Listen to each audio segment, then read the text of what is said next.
Бір күні мақта қыз киіз үйін қағып сілкіп жинап жүреді. Сол кезде ол бұрыштан жылт еткен кішкентай мейізді тауып алды.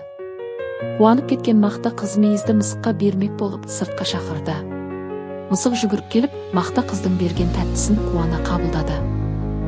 Мысық мейізді жеп, оның дәміне тамсанып қалды. Бірақ ойын құмар мысық байқамай, үй ішіндегі әдемі табақты құлатып алды. Табақ сынып қалғанда мақта қыз ренжіп мысықты дереу тоқтатты.